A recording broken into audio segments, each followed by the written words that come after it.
This season, Instacart has your back to school. As in, they've got your back to school lunch favorites like snack packs and fresh fruit. And they've got your back to school supplies like backpacks, binders, and pencils. And they've got your back when your kid casually tells you they have a huge school project due tomorrow. Let's face it, we were all that kid.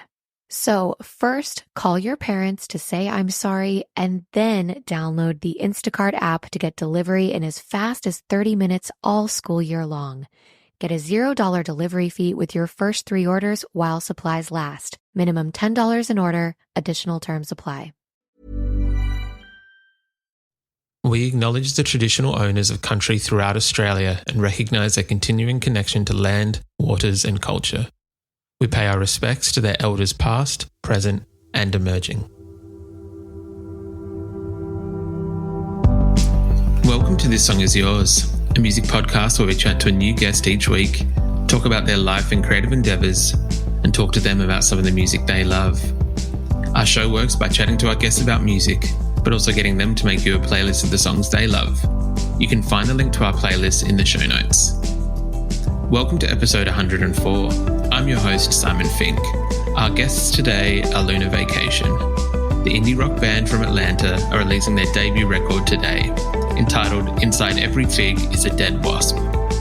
In today's episode, we're speaking with Grace and Maggie from the band about honesty in songwriting, how they came together, and their friendship with Finn Wolfhard. Here we go.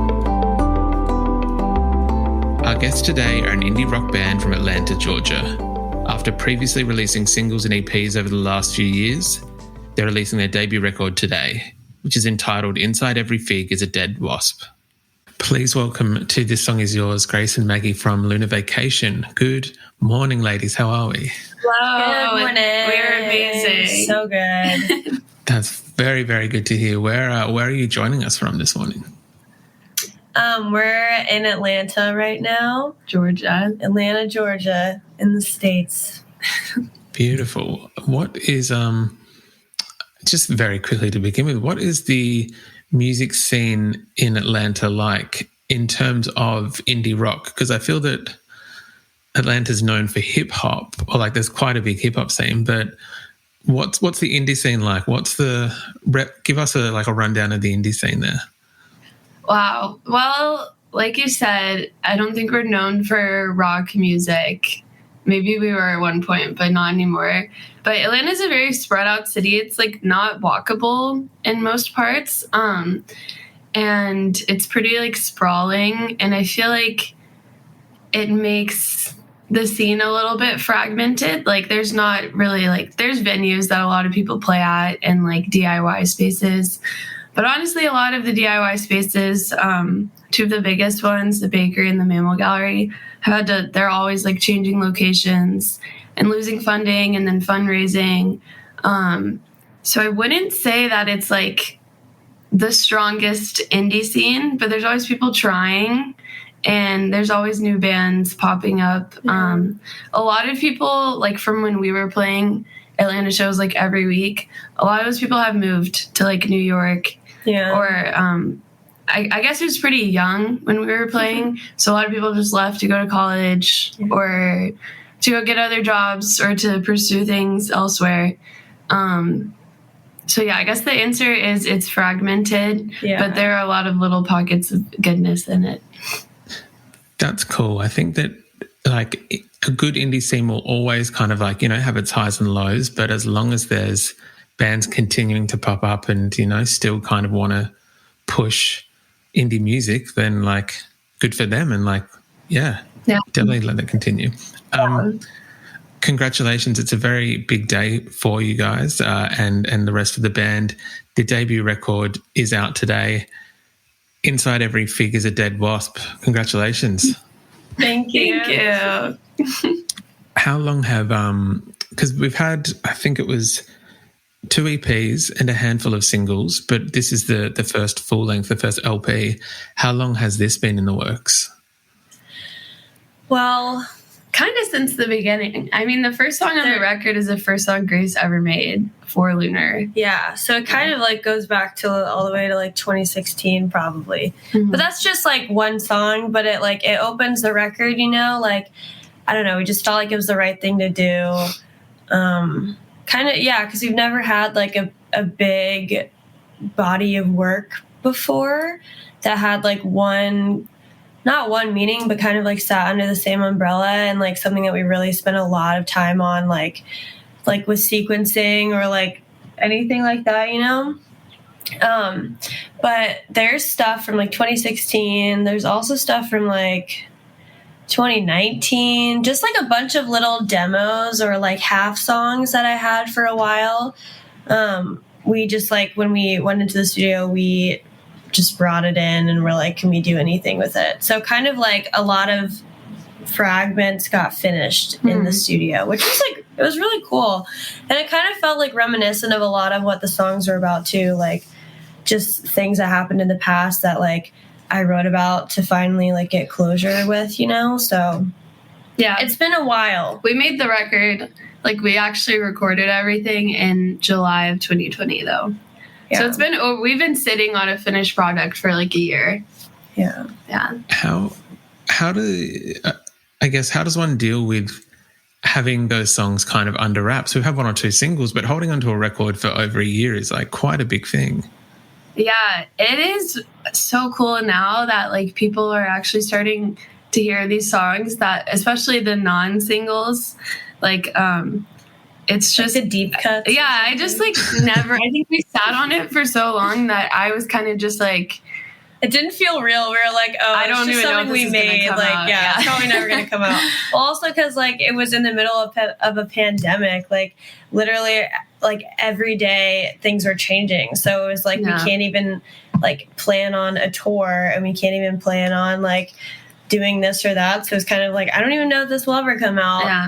And I remember our managers were like, okay, our set release is like fall of next year, which is right now.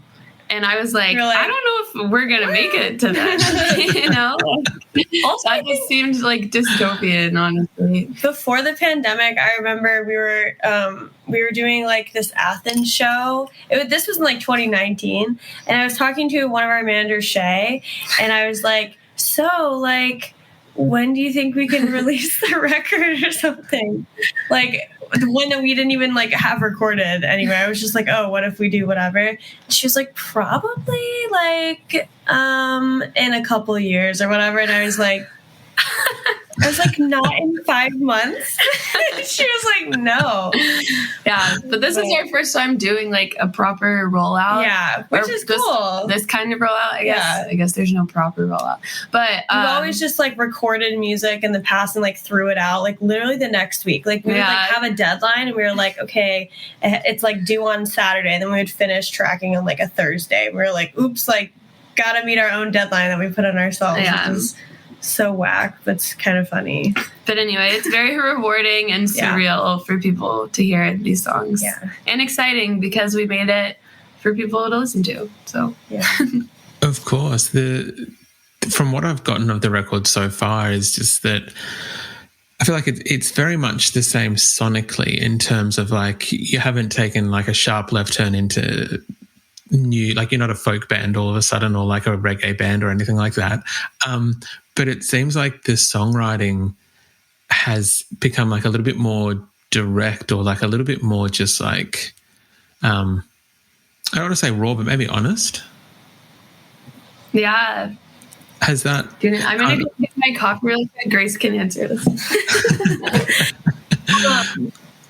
Yeah, I'm really glad you brought that up because I feel like sometimes when I'm talking about the record and I'm like, oh, I feel like I'm being more like brutally honest and less like trying to cover up what I'm trying to say with like metaphors and stuff. Like it's not bad to do that. Like it's definitely like probably more interesting to like come up with really cool metaphors and be like, this is how I feel. But I think with this album, I was kind of just like, I think a new kind of confidence was instilled in me from like first of all, like our band dynamic switching, and then also like people that we were working with. So like Dan and TJ who worked on our record, like, I don't know, just this whole new wave of like confidence, and kind of, it was like, I don't know how to say, it was like a whole new world of possibilities is there. And like, you should just like go in head first and like really like try not to second guess yourself and like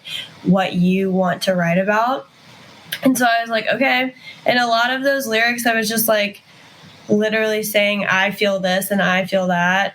And I tried to just kind of like roll with it, because I feel like the songs that I listen to where I feel the most touched are when people are also singing in that kind of way. Like think like Angel Olsen lyrics or something. Like when I hear her songs, I want to cry, you know? But it's like I haven't experienced what she went through, but the way she's delivering it makes it kind of like a blank canvas for like anyone to like put their own meaning into it, if that makes any sense. But yeah, I just wanted to be brutally honest and raw and just like, I don't know. I feel like that's what like I owe people in a good way. You know what I mean? It's like, if we're going to put something out that we made, it's like, why not it be like so honest? Yeah. It's like, there's no point in not being honest. I feel like it reflects the sonic change too. Like Dan and TJ really pushed us to not be adding parts just to add them, but for everything to really have a place and everything to really be like super intentional and really saying something, like not just throwing in like a crazy like solo or like synth swell or something if it didn't have to be there and if it didn't serve like the song. And I feel like the lyrics definitely reflect that too, where it's like, just say what you really are trying to say and not be covering it up. Yeah, because like I felt when in the past when I've like tried to make them more complicated, I think I was doing that out of like a little bit of embarrassment and like fear, because also like, I don't know, writing when you were 17 about your feelings, like it's kind of scary and embarrassing because then people are like, oh, you're just a whiny girl. Like there's like some lyrics to our song that people like will make fun of, and then I'll hear about it and I'm like, okay, well, I'm just trying to be honest. So I was kind of just trying to lean into that for this stuff, because I was like, I can do what I want and I can feel the way I want to feel. And like, it's also just a part of like healing too. Like everything that I was writing about, like I wanted to heal the way I wanted to heal. And it just, I wanted to just be really honest with myself and everyone else, I think. That was a long answer.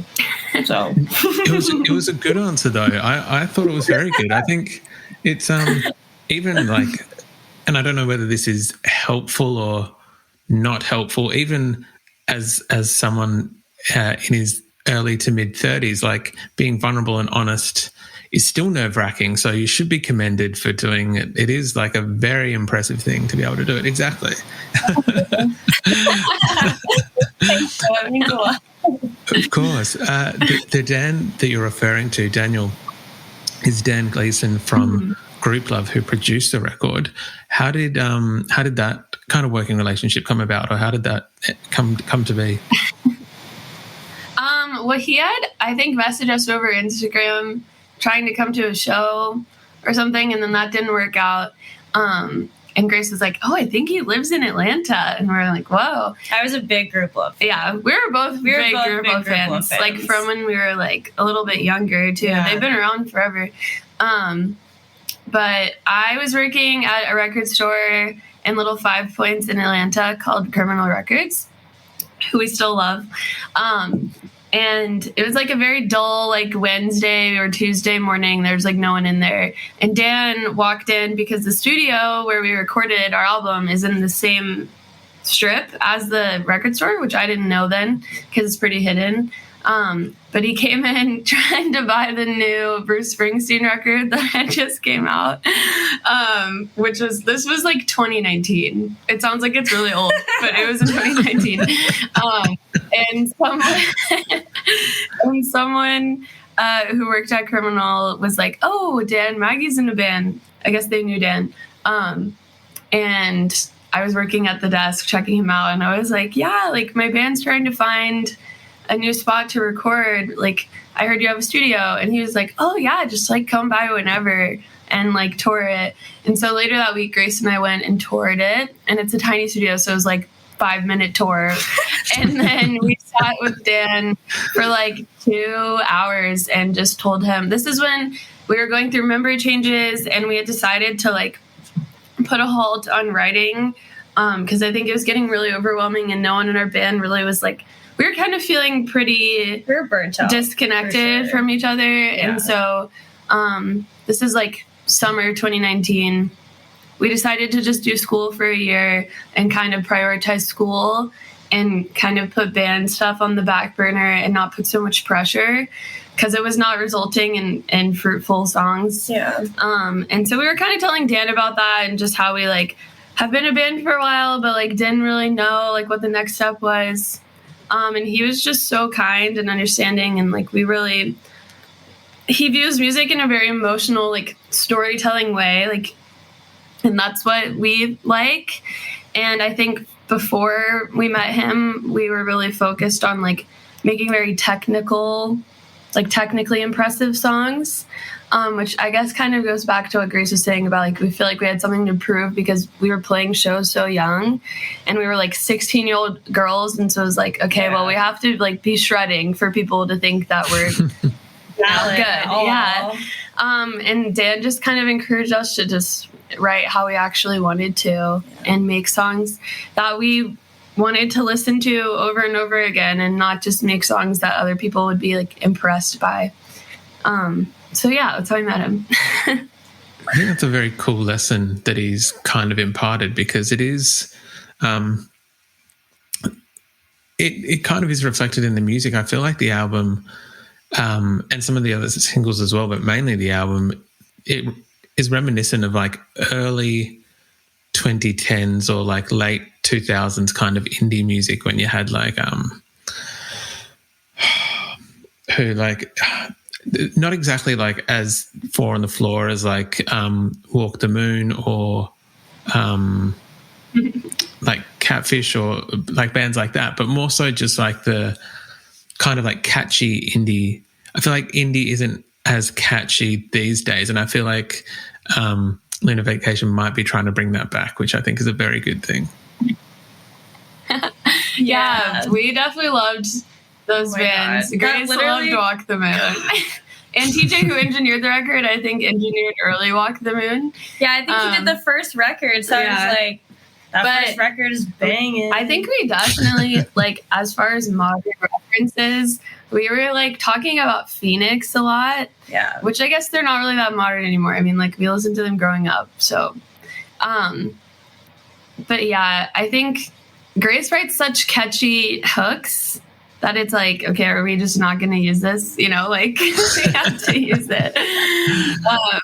But yeah, that's nice. We love that. I mean, that literally got me into, like, I wish I had a cooler, like, story for, like, what got me into music, you know? Like, you know how people are like, oh, like, my parents' old records or, like, this and that. And I'm just like, well, I used to go on Pandora on my iPad when I was, like, 11. And I was, like, listening to, like, Walk the Moon and, like, KG Elephant and, like, all of those, like, indie pop things. And I was like, this is, like, literally God. Like, that was, like, so pivotal. I feel like most people have that story but just are too embarrassed to share it. Maybe. Maybe I'm too, maybe I should just say it with my chest. So. But, I think definitely early 2010. I think that's a fine introduction to music. Don't you dare shame yourself with Pandora and the iPad. I'm really curious how you two met and decided that you wanted to start writing music together, because I know you just said it was Pandora that introduced you to possibly getting into music yourself, but what was the catalyst of you two coming together and being like, let's make a go of this? Millions of people have lost weight with personalized plans from Noom. Like Evan, who can't stand salads and still lost 50 pounds. Salads generally for most people are the easy button, right? For me, that wasn't an option. I never really was a salad guy. That's just not who I am. But Noom worked for me. Get your personalized plan today at Noom.com. real Noom user compensated to provide their story. In 4 weeks, the typical Noom user can expect to lose 1 to 2 pounds per week. Individual results may vary. My dad works in B2B marketing. He came by my school for career day and said he was a big ROAS man. Then he told everyone how much he loved calculating his return on ad spend. My friends still laugh at me to this day. Not everyone gets B2B, but with LinkedIn, you'll be able to reach people who do. Get a $100 credit on your next ad campaign. Go to linkedin.com/results to claim your credit. That's linkedin.com/results. Terms and conditions apply. LinkedIn, the place to be, to be. Yeah, well, I think we both had our, like, musical awakenings in, like, 8th grade. We weren't friends. We went to different schools, but we had a mutual friend. And I had learned about, like, The Strokes and Neutral Milk Hotel and Wilco and Arctic Monkeys, all of these very, like, you know, stock indie bands from my older brother, who didn't talk to me when he was in high school, but I would listen to all of the things he downloaded off of our, like, family computer. And then Grace, I guess, had found the same bands, particularly, like, Arctic Monkeys, at the same time. And we hung out with our mutual friend, like, once in 8th grade. I think we walked to the Dollar Tree and candy. And bought candy, very middle school. Yeah. And then we, this is so funny to say, we just, like, Snapchatted after that. And we were just talking about how cool it would be to, like, be in one of these bands, or, like, be in a band like this, but we'd be girls, you know? Yeah. Like, kind of this, I don't know, like a rocker, you know? Yeah. And then a few years later, we went to the same high school. We weren't really friends until we were, like, 15, probably. And we were in the same guitar class. And our guitar teacher, Brian Kennedy, who we love so much, we still hang out with him. He invented a songwriting unit in the class, and it was the first time he had done that. And so everyone had to write a song, and then the SoundCloud links were shared with the whole school, and everyone had to vote on the winning song. And our song won, us and some other girls. And yes, thank you. Congratulations. It's actually a banger. I hope people can find it on SoundCloud. And then Mr. Kennedy pulled us two aside and we're like, you know, like, I think you guys should keep writing songs. There's this kid named Connor who plays drums in the marching band, and no one knows about him, but he's amazing. He's an amazing drummer. And then later we found Connor, and all of the stars aligned. But yeah, we were 16. The summer of 2016, Grace had written... I had a few songs. Yeah, Grace had written songs, and then invited me over and was like, we should be in a band. And then we stayed up until like 3 a.m. And then the next morning we went on a cute little bike ride. And then we're so excited about this new We were like, I can't believe we're in a band. I know, it was so One fun. day. Very wholesome beginnings. Yeah. I was going to say it's extremely wholesome, but I kind of love that. It's very nice to hear like a family-friendly coming together of how a band started. No. Yeah, true. I mean, it had to be. We like didn't really, we weren't into like drinking or drugs in high school. Yeah. Well, also we went to a strict Catholic school, Yeah. so that wasn't even really. It wasn't really an option. Yeah. But Well, it was, but I was probably just too scared. yeah, I was also a scaredy cat. I was like, but yeah, so like our rebellion on the weekends was playing shows. playing wholesome shows. That Yeah. was our like big fuck you to everything. Yeah. We're like, we're gonna have fun and play a show. Or like walking into school on like a Wednesday morning, we had a show the night before with like X's on our hands. We're like, what's up, guys? What's up? Just played a show. That's pretty cool. I think, especially for still being in high school, I think that's pretty rock and roll. Mm-hmm. Like, you can't really argue with that. Yeah, True. I felt cool. I felt cool. I think you're both very cool right now, even recounting that story. So I think it was good. I think it covered you. Speaking of shows, I know that the US is getting back, kind of getting back to it in terms of festivals. Shows are going ahead. We're not doing as well here in Australia in terms of gigs. Gigs don't really seem to be happening, but I think that you guys are starting to have shows here and there. I think there's one on the 22nd in Atlanta at Central Park. Yeah, it's coming. So excited. Very excited. This is definitely the best our band has felt playing together ever, which is really exciting. And the festival is called Shaky Knees, which is like an iconic Atlanta festival that we've been to in our younger years. So it's kind of surreal, you know. I didn't think we'd be playing it, but it's exciting. Which I'm just trying to think who's playing Shaky Knees this year. Is it like Strokes and Phoebe Bridgers and acts like that this year? Yeah. Idols is playing. We love Idols. Yeah. Some other bands, I feel like that for an indie band, you guys seem to have quite a lot of admirers and quite a lot of people who are on board with Lunar Vacation. Obviously, Grouplove seem to be like big fans. I think, who else? I think one of your most well-known fans is also a collaborator with Finn from the Aubreys. Mm-hmm. How did that kind of come about? Because I imagine that it might have been like a weird experience to be playing or sharing a song with and I mean this as a compliment, Finn, but the kid from Stranger Things. Yeah. Do you want to tell the story? I can tell it. You're better. Okay.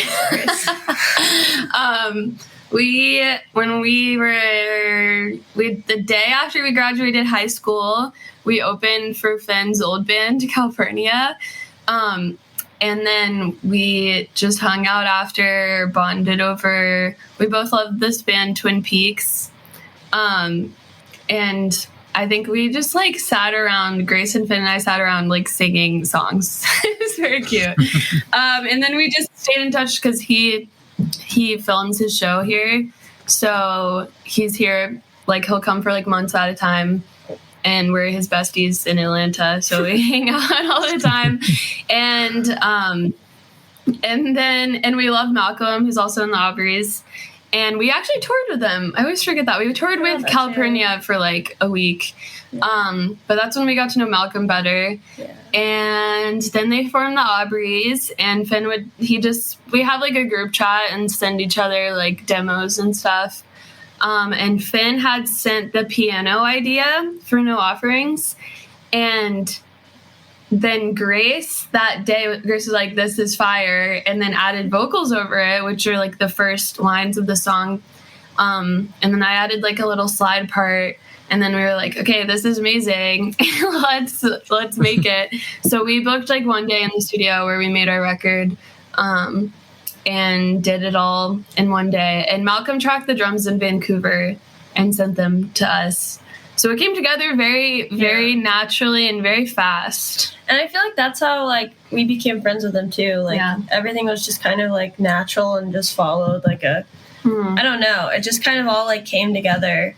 And we had a lot of still have a lot of the same interests. Mm-hmm. And just, like, we literally stay up till, like, 3 a.m. just talking about, like, bands and like how good this record is, or like how good this is, or whatever.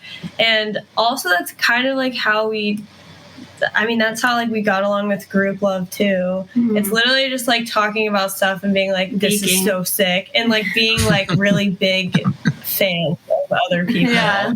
I feel like it's literally that, like talking about other good music, or like sharing jokes or something. I don't know. Just I feel like most people are big music fans, and then like some musicians try to hide it. It's like it's more fun to just like geek out. People, yeah, we're all the same. I know we're all looking at deep cut interviews that have like 20 views on on YouTube. So let's just be honest about it. 100%. I think the best relationships, regardless of careers or backgrounds, whatever, is like based on chatting about favorite records and like what they're listening to, and as you said, like deep cuts from weird stuff. which kind of does lead me into my next question.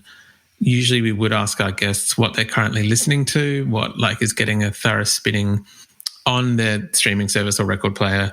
And we are going to get to that, but I did want to preface it with a special one for you guys because, excuse me, in the single Shrug, there is the line, and I'm going to read it from my notes, so I apologize. I want to get it right. Invited, but I'll never show, sit at home and playing too much Wilco.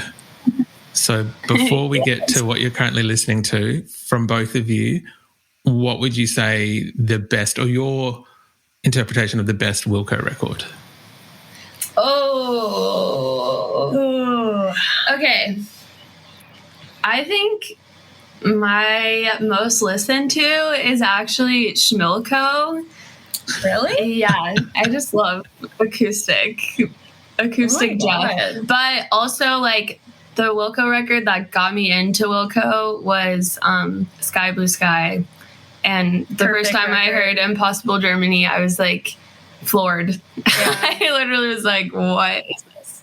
Yeah. But yeah. Yankee Hotel Foxtrot is a classic. We all know that. But that, like, I heard that when I was younger, like a couple songs off that. I was like heavy metal drummer and like camera and stuff. But I never started to like really get into it until like Maggie and then our other friend Violet. Like we would just sit around and like she has like all of the Wilco records and like all of like the huge like special editions and everything. And like I think she had like Summer Teeth or something, like something wild. Yeah. So yeah. Sky Blue Sky is pretty fantastic. Yeah. It's pretty great. So. It's pretty great. Yeah. Very solid choices. Very solid. As I mentioned, we'd usually ask what our guests are listening to outside of Wilco. What is it that you're both currently enjoying? Well, I just got a record in the mail yesterday, which I was so excited about. It's called Rose Colored Corner by Lynn Castle, and I just discovered her from this playlist on NTS. It's like this guy, I think it's called like the U-Line catalog or something. It's like this really cool artist who has like literally the best picks ever. And so I heard her song New York on it, and then I listened to like the whole record, and it was just so interesting and so cool. And she made a lot of stuff when she was like in the 60s, and she was the first, she's like coined the lady barber of the 60s because she would like cut people's hair, like Sonny and Cher. I'm pretty sure she cut their hair, and like the Birds and the Monkeys and like all of that. But I really, really liked the record that I heard on like Spotify or whatever, because it was just like literally only her and her guitar. And there was some songs where she would just be talking in them and then like have to like start over a song or something because she like put a capo on the wrong thing. And it was just like, it felt like you were in the room with her. So I found it on eBay and it arrived yesterday in perfect condition with like this cool little fold out with like a whole like book about her life kind of. And I'm just so floored. Now she's like this cool older woman with like gray braids, and her Instagram is so great. And I need to message her and be like, Queen, I got your album. But she has this one, I know, she has this one blurb at the end that's like, I've always had a feeling, sorry, there's a car. It was like, I've always had a feeling that my music would like, or I've hoped that my music would touch people when I'm older. And then they just see me as like an old lady who used to make cool music. And I was like, she was right. She was right. Because now I'm so obsessed. She knew all along. She knew. But yeah, that's my current spinning currently. I've been shuffling a lot of Bad, Bad, Not Good. And I've been listening to this one Nico Case record a lot. I forget what it's called. It has a fox on the front. But she's just amazing. Her lyrics are like so amazing. It's incredible. But yeah, those are my two right now. I'm in a jazz origins class right now, so I've been listening to a lot of jazz, just like all across the board.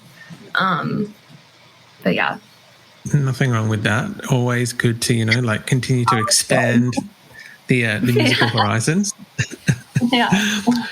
Grace and Maggie, thank you very much for coming onto the podcast today, and congratulations again on the record, which is out today. We look forward to hopefully seeing you guys in Australia soon when we can have borders done and touring can start again. Yes, thank you so much. This is lovely.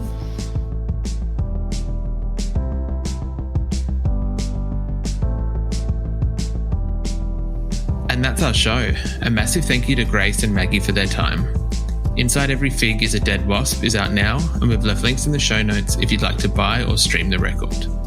We also want to give a huge shout out to Sarah at Due Process for helping out with today's interview. You can find a link to our Spotify playlist in the show notes, where you'll be able to listen to all of our guests' picks. If you like this show, please subscribe wherever you get your pods and stay up to date when new episodes are released. We release new shows each Thursday and Friday morning, with guest playlists streaming on Spotify at the same time. You can follow the playlist profile on Spotify, and you can follow us on Instagram, Facebook, and TikTok. Until next week, cheers.